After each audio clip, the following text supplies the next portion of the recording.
नमस्कार बच्चों, कैसे हो आप लोग? बढ़िया। तो बेटा आज हम आप सबका सबसे फेवरेट सब्जेक्ट आ गया है, नाम है उसका फिजिक्स। और कल बेटा आप लोग का पेपर है। आप सोच रहे हो कि यार आप सर रात में ही क्यों वीडियो डालो? तो क्या करूं बेटा, मेरे को भी बहुत सारे काम रहते हैं, लेकिन क्या करोगे आप लोगों के लिए मैं रात रात भर जगना है मेरे को आज, ठीक है। और जब तक ये सारे चैप्टर्स के इंपॉर्टेंट क्वेश्चन कंप्लीट ना कर लूँ तब तक मैं नहीं सोऊंगा, मैं कसम खा रहा हूँ, ठीक है बेटा। और आप लोग सो जाओ, ठीक है, क्योंकि आप लोग नहीं सोओगे तो कल पेपर देना है। मैं कल सो भी सकता हूँ, ठीक है, मैं कल भी सो सकता हूँ एक्स्ट्रा टाइम तक, लेकिन बेटा आप नहीं सो पाओगे, ठीक है। तो मैं यही कहूँगा कि आप अपने सही से अपने फुल स्ट्रेंथ में सो, ठीक है। नहीं, फुल स्ट्रेंथ का मतलब ये मत कि 12 बजे तक सोना, वरना बेटा पेपर कब दोगे। हाँ, ये भी सोचने की बात है। तो बेटा अपने जैसे कि ज़्यादा दिमाग पे प्रेशर नहीं डालो, ठीक है। आपने साल भर की पढ़ाई करी है और मैं उस पढ़ाई में से आपको मक्खन निकाल के देने वाला हूँ, ठीक है। कि आपने जो पढ़ाई करी भाई, और आपके प्रिपरेशन को चार चांद लगाना है हमको। तो लगाते हैं, आओ शुरू करते हैं हम लोग, चलिए। तो सबसे पहले बेटा हम चैप्टर 1 से हम शुरुआत करते हैं इसमें। फिर मैं सोचा कि लास्ट से कर देते हैं, लेकिन मैंने कहा चैप्टर 1 से ही कर दो, ठीक है। चैप्टर 1 से ही कर देते हैं हम लोग। फिर लास्ट में हम लोग जो छोटे छोटे चैप्टर्स आते हैं फिर आखिरी में, क्योंकि उसमें से बहुत सारे पार्ट्स आपके कटे हुए हैं, तो कुछ ज़्यादा इम्पैक्ट नहीं पड़ने वाला है, ओके। चलो, तो आइए शुरू करते हैं हम लोग। सबसे पहले चलो बेटा, तो हम लोग बात करेंगे चैप्टर 1 की। तो चैप्टर 1 देख लेते हैं हम लोग। तो बेटा चैप्टर 1 में एक चीज़ गौर करो, तो यहाँ पे कुछ इंपॉर्टेंट क्वेश्चंस हैं। सबसे पहले हम उनको देखते हुए चलते हैं। सबसे पहले आता है बेटा, a free proton and free electron place in uniform electric field, which of the two experience greater force and greater acceleration. यानी कि एक यूनिफॉर्म फील्ड के अंदर, इलेक्ट्रिक फील्ड के अंदर एक इलेक्ट्रॉन और एक प्रोटॉन को क्या कर दिया गया बेटा, प्लेस कर दिया गया, ठीक है। और इन सब में से जो इलेक्ट्रॉन और प्रोटॉन में से किस पे फोर्स अधिक लगेगा और किसका एक्सेलरेशन ज़्यादा होगा, ठीक है। तो अभी बेटा हम लोग लाइन बाय लाइन एक एक पॉइंट को समझते हुए चलते हैं। तो यहाँ पे देखो गौर करो बेटा, as F is equal to Q, क्योंकि हमें पता है ना फोर्स का फॉर्मूला क्यू ही होता है। तो और एक्सेलरेशन का फॉर्मूला बेटा फोर्स अपॉन मास होता है, ठीक है। As charge on both electron and proton और इक्वल एंड अपोजिट। तो जैसा कि हमको पता है कि जो चार्ज है इलेक्ट्रॉन और प्रोटॉन पे, दोनों पे क्या होता है, अपोजिट होता है। और इक्वल होता है, कितना होता है, तो एक पे होता है बेटा +1.6 इंटू 10⁻19 कूलम, और दूसरे पे होता है -1.6 इंटू 10⁻19 कूलम। तो दोनों पे सेम होगा, इक्वल एंड अपोजिट होगा, ठीक है। तो नेक्स्ट बेटा, so force on them would be equal.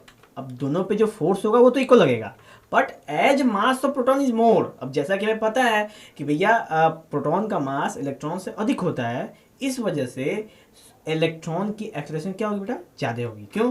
क्योंकि भैया दोनों पे फोर्स तो इक्वल लग रहा है, और इलेक्ट्रॉन का मास क्या होगा, कम होगा प्रोटॉन से। तो इस वजह से इलेक्ट्रॉन की एक्सेलरेशन क्या होगी, ज़्यादा होगी बजाय प्रोटॉन के, ठीक है। तो नेक्स्ट है बेटा हमारे सामने, no two electric line of force can intersect each other. यानी दो इलेक्ट्रिक लाइन एक दूसरे को इंटरसेक्ट नहीं कर सकते। क्यों? क्योंकि बेटा जब भी वो इंटरसेक्ट करते हैं ना, सिंपल दिमाग में रखना ये आंसर, जब भी वो इंटरसेक्ट करते हैं तो उस इंटरसेक्शन पॉइंट पे, जैसे मान चलो बेटा ये इंटरसेक्शन है, अब इस इंटरसेक्शन पॉइंट पे दो डायरेक्शन आपको दिख रहे हैं, एक ये वाला दिख रहा है बेटा, एक ये वाला है, दो डायरेक्शन दिख रहा है ना। ये दोनों डायरेक्शन एक पॉइंट के पॉसिबल है क्या, सोचो। मान के चलो बेटा एक चौराहे पे आप खड़े हो, और चौराहे पे आप खड़े हो तो एक बार में आप किधर जा सकते हो, तो एक बार में भैया चारों जगह में से तो किसी एक ही जगह पे जा पाओगे ना। तो ये बताओ कि वन एट ए टाइम आपका डायरेक्शन कितना है, वो एक ही डायरेक्शन में है। इस वजह से इलेक्ट्रिक फील्ड एक दूसरे को इंटरसेक्ट नहीं कर सकते। क्यों? क्योंकि एक पॉइंट के दो डायरेक्शन कभी नहीं हो सकते, ठीक है। चलो नेक्स्ट बेटा, the graph shows the variation of voltage across the plate of two capacitor A and B versus increase of charge Q stored on them, which of the two capacitor higher capacitor and give some reason for is answer. यानी अभी graph show कर रहा है, इसमें we जो potential है वो दिखा रहा है कैपेसिटर और ए और बी का, और इसमें पूछ रहा है कि भैया कौन सबसे ज़्यादा चार्ज स्टोर, कौन किसकी कैपेसिटी ज़्यादा होगी।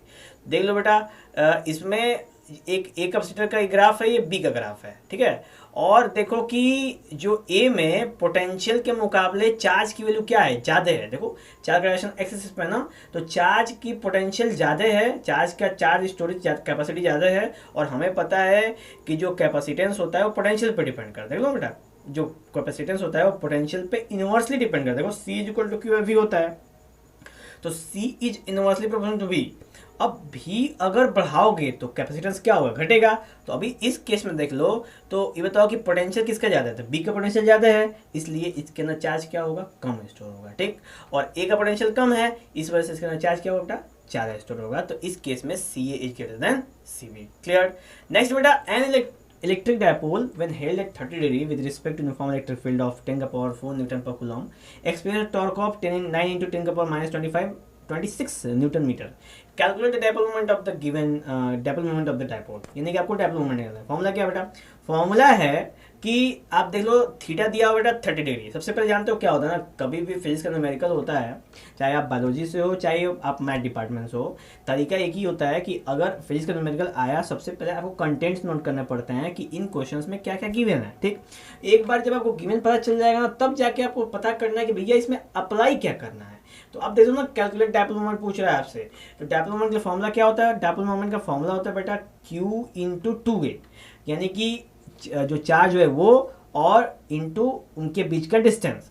अभी हमारे सामने दिया क्या क्या है, तो देखो इलेक्ट्रिक फील्ड की वैल्यू ही है, टॉर्क दिया हुआ है, एंगल दिया हुआ है, और हमसे डायपोल मोमेंट पूछ रहा है, तो बड़ी नाइंसाफी है। तो हमें सब फॉर्मूला है tau is equal to P sine theta, ठीक।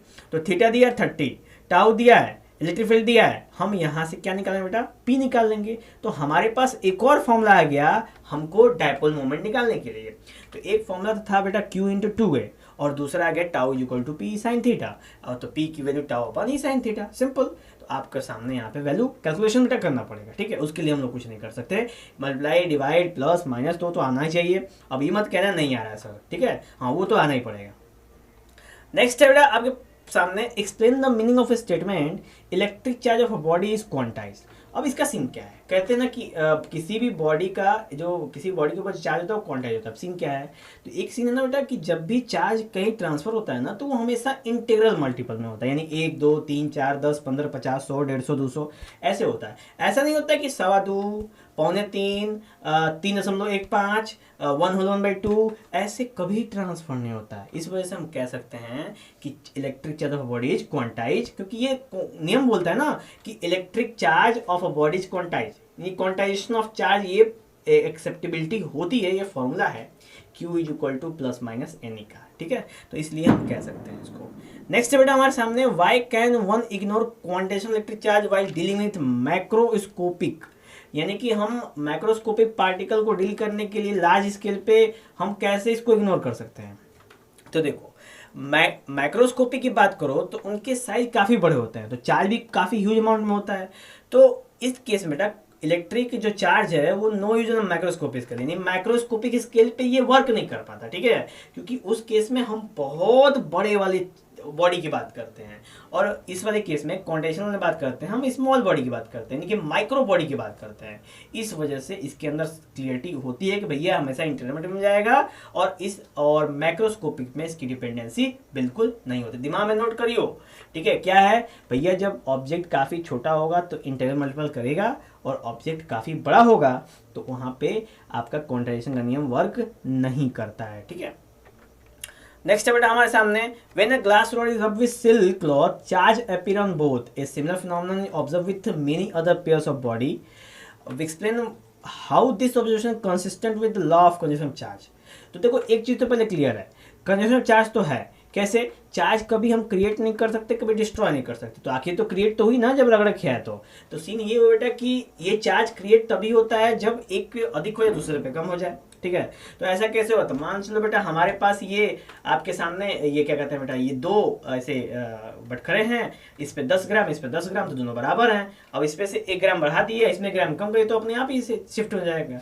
तो इसका ओवरऑल तो आप देखो मास तो 20 ग्राम ही है ना, इसमें भले ही हमने 1 ग्राम इधर कर दिया है, ये भले ही डिसबैलेंस हो गया, पर ओवरऑल मास कितना है, 20 ग्राम है। बिल्कुल सेम केस यहाँ पे होता है बेटा, when a glass rod is rubbed with silk cloth, silk cloth से जब हम इसको रब करते हैं तो रबिंग की वजह से यहाँ पे बेटा फ्रिक्शन के कारण यहाँ पे क्या होता है, चार्ज क्रिएट हो जाता है, यानी कि चार्ज का ट्रांसफर, इलेक्ट्रॉन का ट्रांसफर हो जाता है, ठीक है। और ट्रांसफर होता है तो इनके ऊपर एक चार्ज क्रिएट हो जाता है, और जब उन दोनों बॉडी का सम करते हैं ना तो ओवरऑल रिजल्ट कितना होता है बेटा, 0 आता है। इसलिए हम इसको कहते हैं कि it follow the conservation of charge का नियम, ठीक है। चलो नेक्स्ट है हमारे सामने, an electrostatic field line is continuous curve that is a field can not have sudden break, why not? तो इसका सवाल का आंसर है बेटा कि जो भी फील्ड होता है ना वो कॉन्टिन्यूस होता है। कॉन्टिन्यूस का मतलब एक जगह स्टार्ट होता है दूसरी जगह जाके एंड हो जाता है। अब इसका एक्सपीरियंस क्या है? तो an electrostatic line is a continuous curve because a charge experience a continuous force. ये जो चार्ज होता है वो कॉन्टिन्यूस फोर्स एक्सपीरियंस करता है, इस वजह से उसका फील्ड कॉन्टिन्यूस होता है। ऐसा सोचो कि अगर चार्ज उसको कॉन्टिन्यूस नहीं मिलता, जैसे मान चलो हमने धक्का मारा फिर आराम कर लिया, तब तक वो धीरे धीरे चल रहा है, फिर धक्का मारा आराम कर फिर धीरे धीरे चल रहा है, तो ये तो डिसकॉन्टिन्यूस हो गया।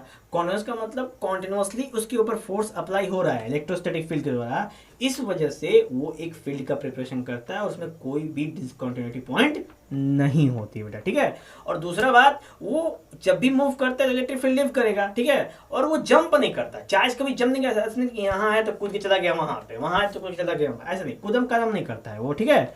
उछलम कूदम कदम नहीं करेगा वो, एकदम एक स्टेडी मूवमेंट के संग क्या करता है बेटा, मूव करता है, तो इस वजह से हमको इलेक्ट्रिक फील्ड दिखता है। Okay, explain why two field lines never cross each other. फिर से वही आंसर आ गया, देखो दूसरी बार आ गया, दिमाग में रखना, आंसर इंपॉर्टेंट है। नहीं करेंगे क्योंकि दो डायरेक्शन हो जाएंगे और दो डायरेक्शन किसी भी फील्ड के पॉसिबल नहीं है। डजेंट मैटर कि ये इलेक्ट्रिक फील्ड है, मैग्नेटिक फील्ड में भी सीन वही है और क्या कहते हैं बेटा ग्रेविटेशनल फील्ड में भी सेम यही है। कोई भी फील्ड एक दूसरे को अपने में इंटरसेक्ट नहीं कर सकते। एक और है इक्विपोटेंशियल सरफेस, वो भी एक दूसरे को इंटरसेक्ट नहीं करते, यानी कि समझ लो कि एक दूसरे को कट करने का कोनों का विचार नहीं बनता है, ठीक है। विचार बनेगा कट करने का तो 4-5 को एक्स्ट्रा नियम निकल जाएगा जो कि प्रॉब्लमेटिक है, इसलिए कटपिट नहीं करते हैं, ठीक है। नेक्स्ट बेटा यहाँ पे एक क्वेश्चन है जहाँ पे हमको टॉर्क निकालना है। आप जब भी क्वेश्चन न्यूमेरिकल वाला देखेंगे बेटा तो सिंपल आपको फॉर्मूला अगर याद रहेगा तो आप इसके लिए अप्लाई करना, नहीं फॉर्मूला याद रहेगा तो आप इसको थोड़ा सा मतलब कि रेस्ट करके बाकी जितने भी थ्योरेटिकल क्वेश्चन उसको अटेम्प्ट करो। फिर लास्ट में जो 30 मिनट या 40 मिनट या 50 मिनट जो भी आपके पास अप्रोक्सीमेटली बच जाते हैं, फिर उसके अंदर बेटा आप क्या कहते हैं न्यूमेरिकल के ऊपर अप्लाई करो, क्योंकि वरना बेटा टाइम तो बहुत लिमिटेड है। पढ़ाई आपने 1 साल की है और टाइम है 3 घंटे का, बहुत नाइंसाफी है। कम से कम तो 3 साल तो मानना नहीं, 3 साल नहीं, कम से कम 3 महीने तो नहीं, कम से कम 30 घंटे तो मिलना ही चाहिए यार। 1 साल की पढ़ाई है, 30 घंटे, 3 घंटे क्या होते हैं, नहीं इंसाफ है, तो 30 घंटे तो मिलने ही चाहिए। तो इस वजह से वो 3 घंटे का ही पेपर होता है बाय द वे। इस वजह से बेटा हमें बहुत सोच समझ के आपको ध्यान से इसको सॉल्व करना पड़ेगा, ठीक है। वो चकदे वाला मूवी याद है बेटा जिसमें शाहरुख खान बोलते हैं क्या, 30 मिनट, बस बेटा 30 मिनट है आपके पास और ये 30 मिनट आपके जीवन से कोई छीन सकता नहीं। मैंने यूँ करना था कि ये 3 घंटे आशुतोष सर बोलते हैं कि ये 3 घंटे आपसे कोई नहीं छीन सकता। क्यों भैया, 3 घंटे में तो आपको पेपर देने हैं। अब ये 3 घंटे पूरे के पूरे आपके, अब इस 3 घंटे में आपको अपने साल भर की मेहनत दिखानी है, ठीक है। ज़्यादा हो गया क्या? नहीं ज़्यादा नहीं, ठीक बेटा, ज़्यादा सीरियस नहीं लेना, बस ऐसे ही जस्ट फॉर फन। लेकिन मैं एक बात करूँगा मेरा, 3 घंटे में ही पेपर देना है, इसलिए बहुत सोच समझ के कौन सा क्वेश्चन टच करोगे। ऐसा क्वेश्चन टच मत कर देना कि जिसको टाइम ही ले ले, फिर बाकी क्वेश्चन ऐसे क्या कहते हैं कि झुंझुना बजाते रह जाना वहाँ पे, ठीक है, ध्यान से। चलो नेक्स्ट बेटा यहाँ पे show tracks of 3 charge particle uniform electrostatic field, give the sign of 3 charges which particle is the highest charge to mass ratio. अब यहाँ बेटा यहाँ पे 3 चार्ज है, यहाँ पे मोशन में है, एक है, एक 2 है, एक 3 है। आप देख लो इन तीनों में क्या सीन है। तो बेटा ये 2 है ना वो प्लस की तरफ जा रहे हैं और ये वाला माइनस की तरफ जा रहा है। देखो 3 नंबर तो कंफर्म पॉजिटिव होना चाहिए, ठीक है। तो अभी हम लोग ध्यान देते हैं इसमें क्या क्या सीन है। तो जो 1 और 2 है बेटा वो टुवर्ड द पॉजिटिव प्लेट जा रहे हैं, इसका मतलब कि ये नेगेटिव चार्ज प्लेट की तरफ जा रहे हैं बेटा, हेंस 2 चार्ज पड़ेगा नेगेटिव चार्ज। यानी क्या अभी कोई सवाल है, ये दोनों नेगेटिवली चार्ज पार्टिकल है इसलिए प्लस की तरफ जा रहे हैं और ये पॉजिटिव चार्ज पार्टिकल है इसलिए माइनस की तरफ जा रहा है। डजंट मैटर, टेंशन खत्म, ठीक है। चलो नेक्स्ट है, what is the net flux of the uniform electric field of exercise. ये क्या क्वेश्चन है, 1.15 through a cube of side 20 centimetre so that it face are parallel to the coordinates plane. तो बेटा एक क्वेश्चन जैसे अब इस पर ट्राई कर सोचे हैं, तो मान लो कि एक डायपोल है, ठीक है, और एक डायपोल को अगर तुमने ना क्यूबिकल बॉक्स में प्लेस कर दिया। अब पता है ना कि डायपोल में 2 चार्ज होते हैं, एक पॉजिटिव एक नेगेटिव होते हैं, ठीक है। अब 2 चार्ज होंगे, एक प्लस क्यू एक माइनस क्यू। अब उसको जब आप प्लेस कर दोगे ना किसके अंदर, क्यूब के अंदर, तो प्लस से इलेक्ट्रिक फील्ड निकलेगी और माइनस में जाके मिल जाएगी। अब इस चक्कर में बेटा निकलना भी है और जाना भी है, तो अगर ओवरऑल रिजल्टेंट तुम फ्लक्स देखोगे ना बेटा तो क्या हो जाएगा, जीरो हो जाएगा। इस वजह से हमको net flux through the cube क्या मिलता है, जीरो मिलता है। तो इस पे आप लोग गौर कर लेते हो, ठीक है। चलो नेक्स्ट बेटा, ये चैप्टर 1 के बेटा कुछ इंपॉर्टेंट क्वेश्चंस थे जो हो गए आपके समाप्त। अब आप सोचोगे क्या सर ये तो बस इतने ये क्वेश्चन है इंपॉर्टेंट जो चैप्टर 1 में थे। तो मैंने कहा कि बेटा बहुत और भी सारे क्वेश्चंस हैं जैसे इंपॉर्टेंट, जैसे अंबर के बारे में पूछता है कि अंबर क्या है, अंबर वाले क्वेश्चन पे ध्यान दीजिएगा, ठीक है। और क्या पूछता है बेटा, और आपसे पूछ सकता है क्वेश्चन लगाने के लिए पूछ सकता है, पोटेंशियल एनर्जी पूछ सकता है इसमें से। और भी बेटा मैंने यहाँ पे पेपर में आपको शॉर्ट्स के फॉर्म में बहुत कुछ दे रखा है, ठीक है। आप वहाँ पे ध्यान दोगे तो आपको देखने को मिलेगा। नहीं फिर बता दो बेटा, जैसे कि इलेक्ट्रिक फील्ड पूछ सकता है, इलेक्ट्रिक फील्ड इंटेंसिटी पूछ सकता है। उसके बाद है आपका इलेक्ट्रिक, हाँ वो जो डायपोलर केस था ना अगर याद हो तो, कि सॉरी डायपोल केस हो कि जिसमें एक्सियल फील्ड और एक्सियल पॉइंट और इक्वेटोरियल पॉइंट पे आपको इलेक्ट्रिक फील्ड पूछता है। तो ये भी एक इम्पोर्टेंट क्वेश्चन है। मैं इसको बार बार इसलिए कह रहा है ना बेटा कि ये 3 जगह है आपकी इस किताब के अंदर। पहला ये इलेक्ट्रिक फील्ड में है, दूसरा ये आपका क्या कहते हैं बेटा कि पोटेंशियल में है, और तीसरा बेटा ये है आपका मैग्नेटिज्म में। तो बताओ यही फॉर्मूले, मतलब थोड़ा थोड़ा स्लाइटली डिफरेंस है और 3 जगह हैं, बड़ी नाइंसाफी है। तो कहीं ना कहीं तो आएंगे ना, तो इसलिए इस पे ध्यान दीजिएगा, ठीक है। इसलिए मैंने बोला इस बात की। नेक्स्ट है electric field due to infinite long wire बेटा, ठीक है। तो जो गॉस लॉ का एप्लीकेशन है ना, गॉस लॉ के जो एप्लीकेशंस हैं उनमें से भी क्वेश्चन पूछे जाते हैं। तो जो इनफाइनाइटली लॉन्ग वायर है उसका इलेक्ट्रिक फील्ड कितना होगा। उसके बाद है बेटा जो यूनिफॉर्मली प्लेन चार्ज शीट है उसके ऊपर इलेक्ट्रिक फील्ड कितना होगा। तो ये सब इलेक्ट्रिक फील्ड आप गौर करोगे, ध्यान दोगे, ठीक है। हाँ ये क्वेश्चन इंपॉर्टेंट है, आप इसके ऊपर बिल्कुल फुल फोकस में बेटा ध्यान देंगे। तो बेटा अब आगे चैप्टर 2। अब चैप्टर 2 में देखो क्या इंपॉर्टेंट क्वेश्चंस आपके सामने हैं। तो वो बेटा पहला है, how does relaxation time of electron in conductor change when temperature conductor decrease. यानी किसी भी कंडक्टर का टेम्परेचर घटेगा तो रिलैक्सेशन टाइम में क्या अंतर आएगा। तो बेटा एक चीज़ गौर करो, जो भी रिलैक्सेशन टाइम होता है ना वो टेम्परेचर के इनवर्सली प्रोपोर्शनल होता है, ठीक है। अगर आप टेम्परेचर बढ़ाओगे, ठीक है, तो रिलैक्सेशन टाइम की वैल्यू क्या होगी, घटेगी, ठीक है। और अगर टेम्परेचर घटाओगे, तो मैं सिंपल यहाँ पे बेटा मेंशन करने की कोशिश करता हूँ थोड़ा सा राइटिंग करके, ठीक है। आप उस पर ध्यान देना। हाँ तो देखो मान चलो बेटा रिलेशन टाइम को हम लोग टाउ से दिखाते हैं, ठीक है। ये बात ध्यान रखिए, टाउ से। और टाउ जो होता है बेटा वो इनवर्सली प्रोपोर्शनल होता है आपका टेम्परेचर के। क्या होता है बेटा, टेम्परेचर के होता है। अब जब इनवर्सली प्रोपोर्शनल है तो टेम्परेचर जब भी आप क्या करोगे, इंक्रीज करोगे, तो ऐसे टाइम क्या होगा, घटेगा। सिंपल है भैया कि जब भी आप गर्मी बढ़ाओगे, जब भी आप गर्माहट बढ़ाओगे सोसाइटी में, तो लोग उछलेंगे कूदेंगे, लोग पावर में आ जाएंगे, भौकाल मचाएंगे, ठीक है। लेकिन सोचो कि जब भी ठंडक रहेगी, यानी कि पूरा सोसाइटी ठंडक रहेगा, सब कोई शांत दिमाग से रहेगा, तो रिलेशन टाइम क्या है, ज़्यादा रहेगा, आराम से कोई दिक्कत नहीं होगी, आराम से लोग अपना काम करेंगे, ठीक है। तो ये सीन वाला बात है। तो ये तो बेटा आपका रिलैक्सेशन टाइम क्या हो जाएगा बेटा, बढ़ जाएगा, ठीक है। वो कब बढ़ेगा, जब टेम्परेचर घटेगा। ओके नेक्स्ट है बेटा आपके सामने, नेक्स्ट है कि sketch a graph showing variation resistivity with copper, temperature of first copper और सेकेंड कार्बन। देखो एक चीज गौर करो बेटा, कार्बन की रेजिस्टिविटी देखो बेटा, ये ग्राफ है रेक्टेंगुलर हाइपरबोला का, ठीक है। ग्राफ रेक्टेंगुलर हाइपरबोला का है। और कॉपर देख लो एक इंक्रीजिंग ऑर्डर में, यानी कि हम कह सकते हैं कि एक स्क्वायर ग्राफ यहाँ पे फॉर्मेशन करने की कोशिश कर रहा है, ठीक है। तो ग्राफ में हम देख सकते हैं कि ये जो है कार्बन है उसकी रजिस्टिविटी हमेशा इंक्रीजिंग रहती है, यानी कि हमेशा कभी ज़ीरो नहीं होती इसकी रजिस्टिविटी, गौर करो। और जो कॉपर है उसकी रजिस्टिविटी टेम्परेचर के साथ क्या होती है, इंक्रीज डिक्रीज होती रहती है, ठीक है। यानी ज़ीरो भी एक टाइम में होती है, कंडीशन है उसके लिए। ग्राफ ड्रॉ कर देंगे, काम हो जाएगा। नेक्स्ट है EMF of the driver cell, यानी कि जो भी ऑक्सिलरी बैटरी यानी एक्स्ट्रा बैटरी हम लोग पोटेंशियोमीटर, ये तो बेटा पोटेंशियोमीटर सिलेबस में नहीं है, छोड़ दो इसको, कोई बात नहीं है।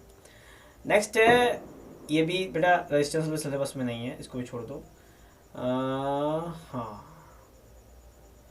ये है बेटा, ठीक है। हाँ, yes to the part of circuit what are the magnitude and direction of the current in the lower hand wire।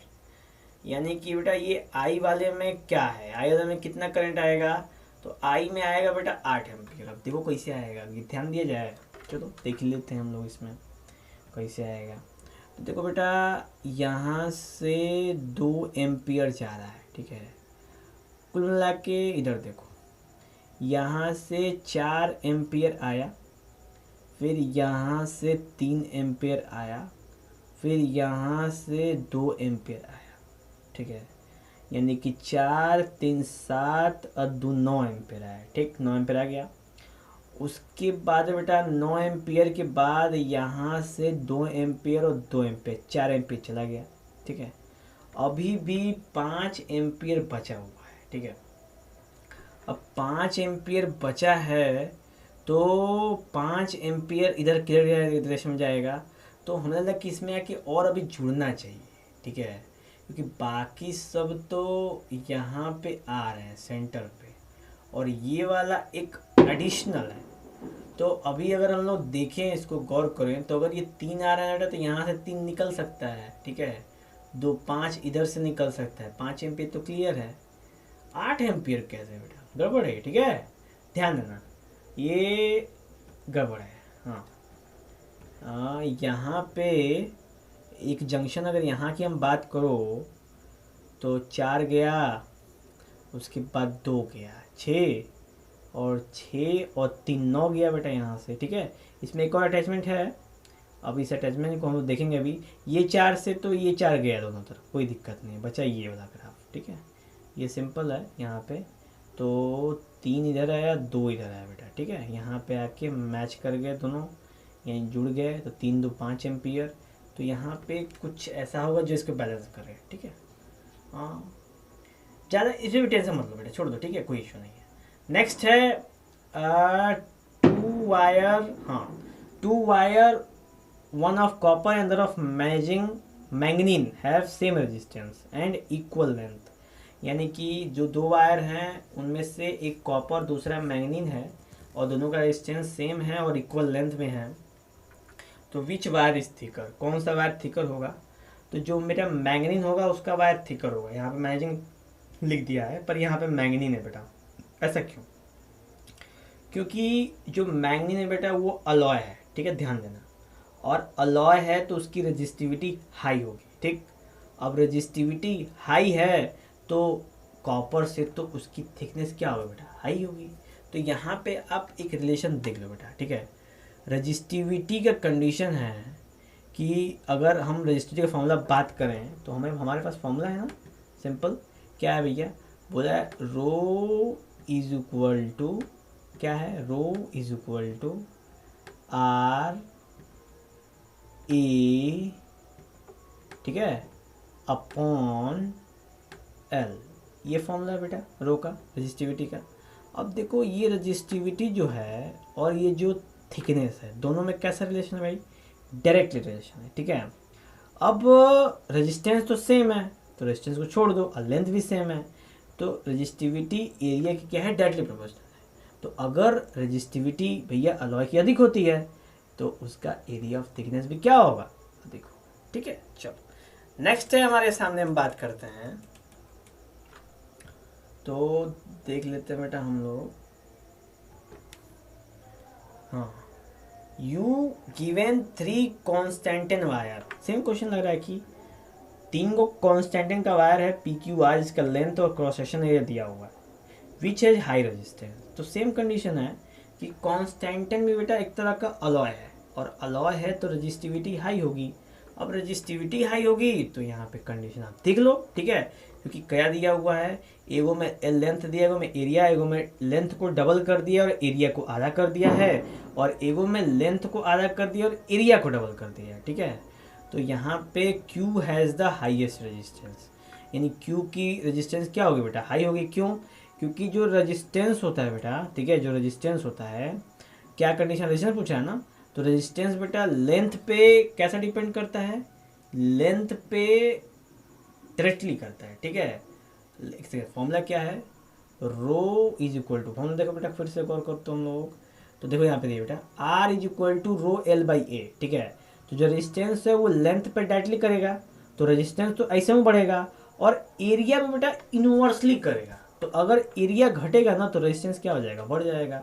तो देयरफॉर हम कह सकते हैं कि भाई क्यू का रेजिस्टेंस क्या होगा, हाई होगा, सिंपल, ठीक है, कोई टेंशन नहीं है।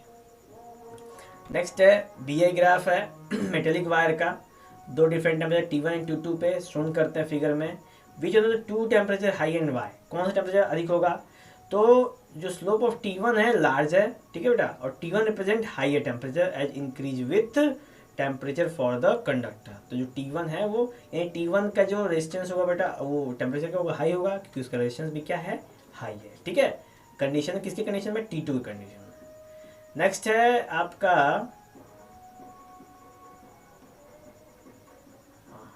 नेक्स्ट देख लो बेटा, बी आई ग्राफ यहाँ पे मेंशन है, series combination of two metal resistor which one represent parallel combination. Parallel combination कौन रिप्रेजेंट कर रहा है भैया, तो पैरेलल कॉम्बिनेशन में क्या हो जाता है ना बेटा, कि पैरेलल कॉम्बिनेशन में जो रेजिस्टेंस होगा वो क्या हो जाएगा, रेजिस्टेंस हो जाएगा कम, ठीक है, रेजिस्टेंस घट जाता है, पता है ना कि पैरेलल में रेजिस्टेंस आधा हो जाता है। जब आधा हो जाएगा इसका मतलब कि सेम वैल्यू नहीं आएगी, यानी V बाई आई का रेशियो सेम नहीं होगा, ठीक है। तो hence B will represent parallel combination since I by V for it is more।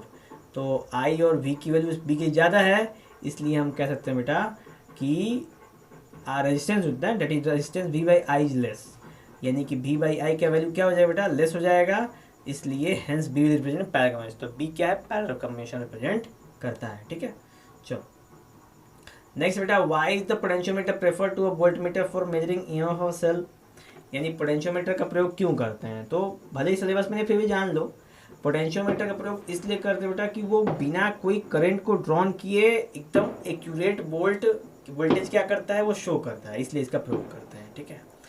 Next बात करते हैं बेटा आगे हम लोग, हाँ ये देख लो बेटा, in the figure potential difference between A और बी का पोटेंशियल डिफरेंस क्या है भैया, तो वो है VA minus VB is equal to -8 volt, ठीक है।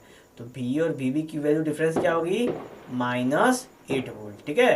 देखो कैसे, तो VA माइनस VB क्या होता है बेटा, तो V इज इक्वल टू होता है IR, क्या होता है, IR होता है। तो यहाँ पे गौर करो, तो I कितना है बेटा, तो I रेजिस्टेंस है 10 ओम, ठीक है, R 10 ओम है, ठीक है, और I कितना है 2 एम्पियर, ठीक है। तो हम यहाँ पे क्या मेजर कर सकते हैं, तो यहाँ पे हम ये बेटा आपका सेकेंड चैप्टर, तो सेकेंड चैप्टर में तो किर्चॉफ्स लॉ है नहीं, फिर भी सिंपल हम इसको देख सकते हैं बेटा, ठीक है। ये पोटेंशियल बाहर निकल रहा है, तो 12 बेटा हो गया ये, और ये बाहर निकल रहा है, ठीक है, तो 12 अगर एरिया से बात करें तो प्लस, फिर प्लस माइनस, ठीक है, तो यहाँ से निकलेगा, तो ये हो जाएगा बेटा आपका 12 वोल्ट है, 2 एम्पीयर करंट है, तो टोटल पोटेंशियल कितना होगा, तो 12 वोल्ट है तो -8 वोल्ट पोटेंशियल कैसे होगा, ठीक है।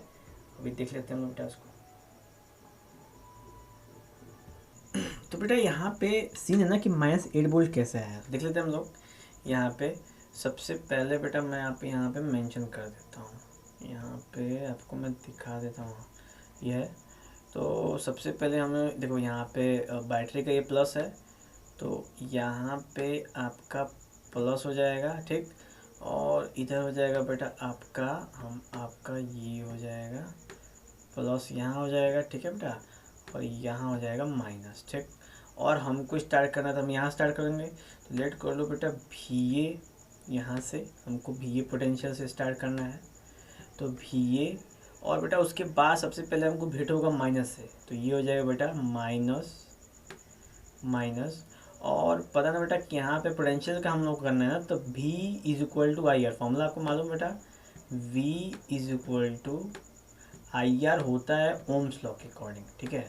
आपको ओम्स लॉ तो मालूम होगा बेटा कि V is equal to IR होता है ओम्स लॉ के अकॉर्डिंग।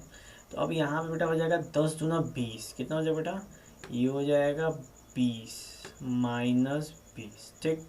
उसके बाद बेटा यहाँ पे पोटेंशियल में आगे प्लस है तो सबसे पहले क्या होगा, प्लस। तो ये बेटा बेटा प्लस, ये हो जाए बेटा आपका 12, ठीक। और ये हो जाए बेटा इज इक्वल टू और ये हो जाए बेटा आपका वी पी, क्या हो जाएगा, वी वी हो जाएगा, ठीक है।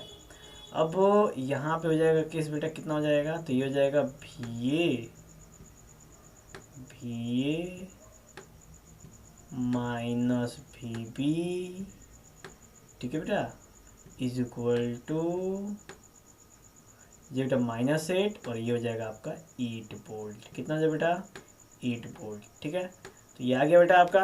माइनस साइन का फर्क है बेटा कि ये जो हम लोग इसको सर्किट को ऐसे कंसीड करेंगे ना, तो यहाँ पे माइनस साइन ऐसे कंडीशन में आ जाएगा, ठीक है। तो अभी क्या है कि हम लोगों ने बी से लेके चला बेटा, तो हम लोग अब चाहें तो बी से भी ले सकते हैं, ठीक है। बी से लेंगे तो हम माइनस साइन लोग पकड़ के चलेंगे, क्योंकि यहाँ पे बेटा बी से चलोगे तो ये हो जाएगा बेटा आपका सबसे पहले माइनस साइन यहाँ पे, ठीक है। और यहाँ पे आप वी एस ले चलो तो ये मिलेगा, उसके बाद हमको प्लस मिल जाएगा, ठीक है।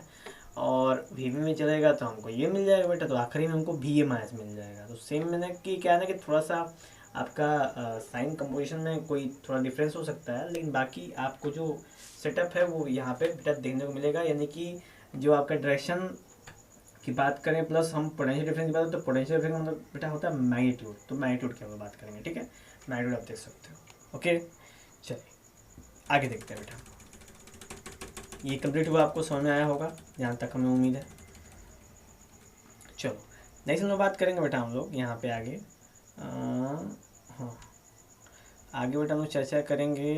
हाँ ये क्या है कि एक कॉपर वायर इसका resistance R uniformly alike state till its length is increase to N. यानी उसका जो लेंथ है बेटा कि एक कॉपर वायर इसका रेजिस्टेंस है यूनिफॉर्मली स्ट्रेच किया गया है, इट्स लेंथ, उसकी लेंथ को इंक्रीज किया गया है to N times its original length, यानी उसका ओरिजिनल लेंथ से एन टाइम्स इंक्रीज किया गया है। तो what will be new resistance, तो रेजिस्टेंस क्या होगा, तो न्यू रेजिस्टेंस है R new resistance is equal to N square R. यानी कि जो उसका रेजिस्टेंस होगा बेटा नया, उसमें उसकी लेंथ का स्क्वायर का मल्टीप्लाई हो जाएगा, ठीक है। तो आप यहाँ पे देख सकते हो बेटा, ये सिंपल आंसर वहाँ पे मेकअप आप कर सकते हो, ठीक है। फिर यहाँ पे कुछ क्वेश्चंस हैं, आप क्वेश्चन सिंपल देख लो, इन क्वेश्चंस को आप कैलकुलेट कर सकते हैं बेटा सिंपल। देखो यहाँ पे तो ये सिंपल दिख रहा है ना, देखने में ऐसा लग रहा है, पर ये व्हीटस्टोन ब्रिज का बेटा ग्राफ है, ठीक है। व्हीटस्टोन ब्रिज का फिगर है, आप इसको व्हीटस्टोन ब्रिज से सॉल्व करोगे, और अगर रेजिस्टेंस का रेशियो सेम आता है तो बीच से कोई करंट नहीं फ्लो करेगा, तो आप यहाँ पे सिंपल दे सकते हो कि हम यहाँ पे पैरेलल की तरह इसको उपयोग कर सकते हैं, ठीक है।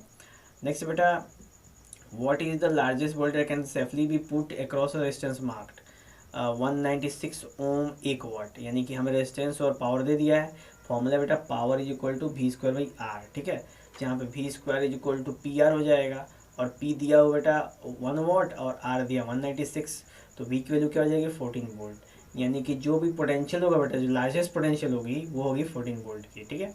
नेक्स्ट है what when does the terminal voltage of a cell become greater than its EMF less than its EMF। तो कब टर्मिनल वोल्टेज EMF से अधिक हो जाएगी, तो कंडीशन है कि जब भी सेल को हम चार्ज करेंगे बेटा ना, तो जो उसकी टर्मिनल वोल्टेज होगी वो उसकी EMF से अधिक हो जाएगी, ठीक। और जब भी सेल डिस्चार्ज होगी ना, तो जो उसकी टर्मिनल वोल्टेज होगी वो EMF से क्या बेटा कम हो जाएगी, ठीक है। यानी कि EMF से कम हो जाएगी क्योंकि वो डिस्चार्ज हो रही है।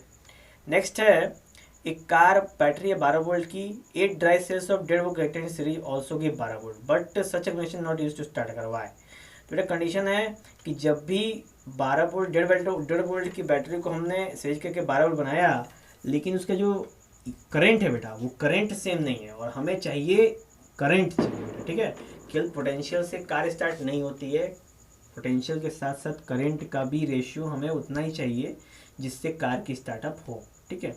इस वजह से हमें इस वजह से बेटा कार स्टार्ट 1.5 वोल्ट की बैटरी से नहीं होती है, ओके। नेक्स्ट है, 2 लैंप है ए और बी, 220 वोल्ट और 100 वाट मार्क बेटा 220 60 watt respectively, we have 2 and higher resistance. किसका रेजिस्टेंस हाई, तो फॉर्मूला है R equal to V square by P, ठीक है। अब जिसका पावर हाई उसका रेजिस्टेंस हाई। अब देखो बेटा पावर 100 वाट है 60 वाट है, किसका पावर है 100 वाट का, तो रेजिस्टेंस किसका हाई होगा 100 वाट का, सिंपल। चलो एक सेकेंड बेटा, ठीक है, सॉरी गलती हुई बेटा, इन्वर्सली प्रोपोर्शनल है ना, तो तो जिसका पावर हाई होगा बेटा उसका रेजिस्टेंस कम होगा, और जिसका पावर लो होगा उसका रेजिस्टेंस हाई होगा। सॉरी इसको दिमाग में रखिएगा। तो 60 वाट का क्या है बेटा, 60 वाट पावर कम है, इसलिए इसका रेजिस्टेंस क्या होगा, हाई होगा। और 100 वाट पावर ज़्यादा है, इसलिए इसका रेजिस्टेंस क्या होगा बेटा, कम होगा। नेक्स्ट है constantan is used for making the standard resistance. क्यों? क्योंकि इसकी रजिस्टिविटी बेटा बहुत हाई होती है, इस वजह से इसका प्रयोग करते हैं हम रेजिस्टेंस बनाने के लिए। ठीक है। नेक्स्ट है एक 16 ओम के थिक वायर को स्ट्रेच कर दिया गया ऐसे कि उसका लेंथ डबल हो गया और they know change density on stretching, और उसको स्ट्रेच करने पर उसकी डेंसिटी में कोई परिवर्तन नहीं हो बेटा। ठीक है। तो बताइए calculate the new resistance of wire. तो जो नया वायर बना है उसकी लेंथ को डबल करके बताओ कि उसके रेजिस्टेंस में क्या फ़र्क आएगा। ठीक है। तो आप रेजिस्टेंस दे दो, रेजिस्टेंस जो बेटा वो हो जाएगा 64 ओम। देख लो 4 टाइम्स अंतर आएगा। कैसे, ध्यान देते हैं हम लोग।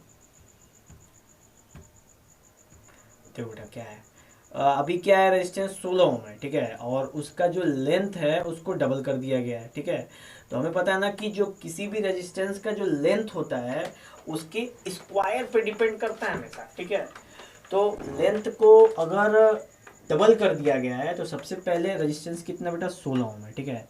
और उसको डबल कर दो, 16 ओम का क्या हो जाएगा बेटा, 16 ओम का डिवाइड करो 2 से तो ये हो जाएगा 8 ओम। ठीक है। और 8 8 64, तो ये कंडीशन है बेटा यहाँ पे लग जाएगी। ठीक है। तो एक इस तरह से हो सकता है। दूसरा कंडीशन है, आप यहाँ पे देख लो कि R1/R2 की वैल्यू L1/L2 के होल स्क्वायर के बराबर बनाना भी होना, इसको स्क्वायर के बराबर होती है। तो R1 दिया बेटा 16 ओम, R2 निकालना है, L1 और L1 गिवन है, और L2 L1 का 2 टाइम्स है। ठीक है। तो 2 L1 हो जाएगा, L1 से L1 कट जाएगा, ये 1/4। तो बेटा R2 = 64, यहाँ से ओम क्रिएटिव हो गया। तो यहाँ पे आप 2 तरीके से यहाँ पे कर सकते हो। ठीक है। एक तो आप ये फॉर्म लगा सकते हो कि जो R होता है वो L स्क्वायर के डायरेक्टली प्रोपोर्शनल बेटा। ठीक है। L स्क्वायर के यानी उसके लेंथ के स्क्वायर पे डिपेंड करता है, यानी कि अगर आप लेंथ को 2 टाइम्स बढ़ाते हो तो रेजिस्टेंस में 4 टाइम्स बढ़ोतरी हो जाती है। ठीक है। ये क्वालिटी होती है। तो लेंथ, इसलिए लेंथ पे डायरेक्टली डिपेंड करता है कौन, रेजिस्टेंस। नेक्स्ट बेटा स्टेट द कंडीशन अंडर विच, पे सोचो बेटा बम बारूद कहाँ फट रहा है, तो वैसे पटाखे फूट रहे हैं। ठीक है। शादी ब्याह का टाइम चल रहा है ना, आप समझ ही सकते हो। State the condition under which the terminal potential difference across a battery and EMF are equal. तो किस कंडीशन में ऐसा होता है, तो when a battery in open circuit that is, यानी कि जब भी बैटरी को हम ओपन कर देंगे उस समय कोई भी करंट ड्रॉ नहीं होगा, उसी कंडीशन में बेटा जो ईएमएफ होगा वो टर्मिनल पोटेंशियल क्या होगा, बराबर होगा। ठीक है। इसी कंडीशन में कि जब हम बैटरी से कोई भी कनेक्ट चीज ना करें तो। ठीक है। नेक्स्ट है कि क्या कंडीशन में हम सेल से सबसे मैक्सिमम करंट ड्रॉ कर सकते हैं। तो जब भी हमको मैक्सिमम करंट ड्रॉ करना रहेगा तो हमें क्या करना बेटा, वो है कि E/R+R external resistance should be 0, that is for maximum current the terminal of cell must be short circuited. यानी कि हमको बेटा उन दोनों के टर्मिनल को आपस में टच करेंगे तो हमको उस बैटरी से मैक्सिमम करंट निकल के आएगा। ठीक है।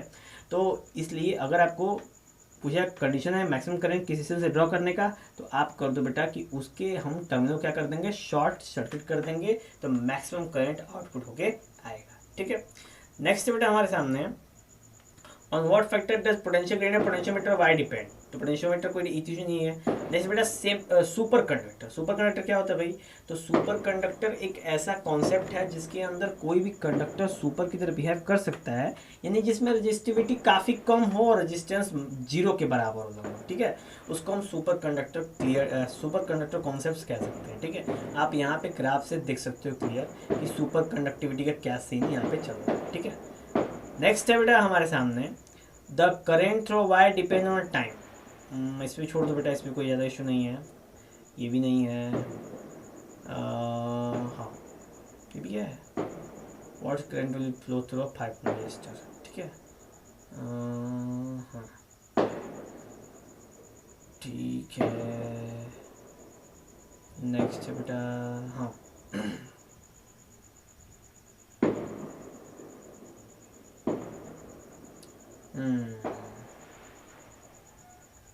देखो क्या बेटा, अगर 100 वाट और 200 वाट बल्ब को हम आपस में कनेक्ट करते हैं, ठीक है, सीरीज में, to the main which bulb will glow more brightly. ठीक है। कौन सा जो बल्ब है बेटा वो सबसे तेज चलेगा, तो जिसका पता है ना कि जिसका वाट कम हो, यानी जिसका पावर कम हो, तो power is inversely proportional to resistance. ठीक है बेटा, तो पावर जिसका कम हो उसका रेजिस्टेंस क्या हो जाएगा, हाई हो जाएगा। ठीक है, तो यहाँ पे देख लो, milli ammeter to produce large to small current we need a large number of turn.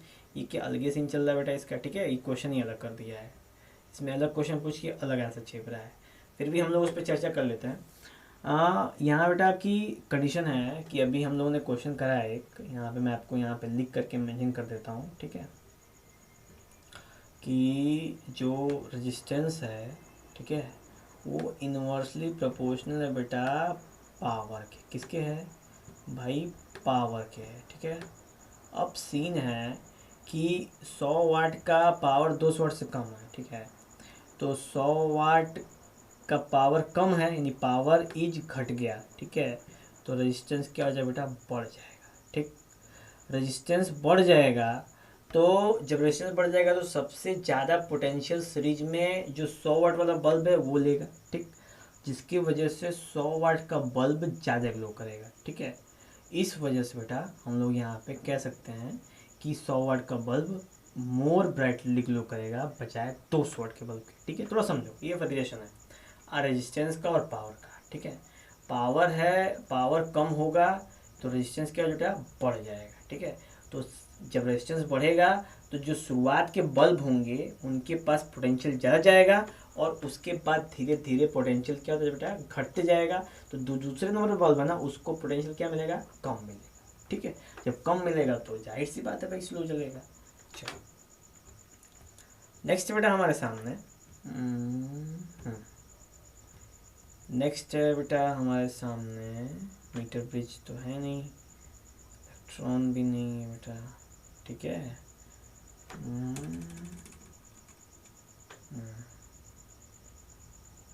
तो बेटा ये कंडीशन है कि under what condition heat produce, heat भी शायद सिलेबस में बेटा नहीं है। ठीक है, छोड़ दो इसको भी, न्यूमेरिकल्स है।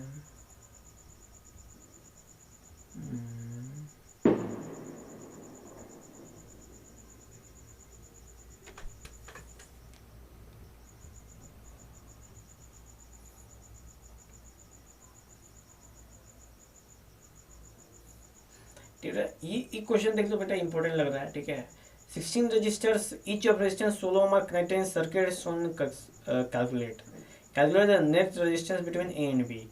तो ए और बी कोई है रेजिस्टेंस, इनके बीच में आपको नेट रेजिस्टेंस कैलकुलेट करना है। ठीक है, तो आप यहाँ से कैलकुलेशन करो। ठीक है, इसका रिजल्टेंट आंसर आ रहा है बेटा 3 ओम। ठीक है, इसको आप कैलकुलेट कर सकते हो। यहाँ पे आपको रेजिस्टेंस के कुछ नियम कानून क्या करने पड़ेंगे बेटा, अप्लाई करने पड़ेंगे, और कुछ किचॉप्स के भी नियम बेटा इसके ऊपर अप्लाई करेंगे तो आपको क्लियरिटी ये क्वेश्चंस हो जाएंगे। वैसे इतना ज़्यादा भी टेंशन नहीं लेना। ठीक है, एग्जाम्स में आपको ये क्वेश्चन तो नहीं आएगा, अपनी टेंशन मत लो। ठीक है, हाँ ज़्यादा अपना बीपी शुगर नहीं बढ़ाओ, क्योंकि अभी आप लोग बेटा और भी बहुत ज़्यादा क्या करना है, इसके पीछे ध्यान देना है। ठीक है, कोई इश्यू नहीं, नो टेंशन। नेक्स्ट बेटा हम लोग इम्पोर्टेंट टॉपिक्स बात करेंगे moving charges and magnetism chapter में। ठीक है, हम इसके अंदर इम्पोर्टेंट पॉइंट्स देखेंगे। तो must every magnetic field configuration है north pole and south pole, what about the field due to toroid.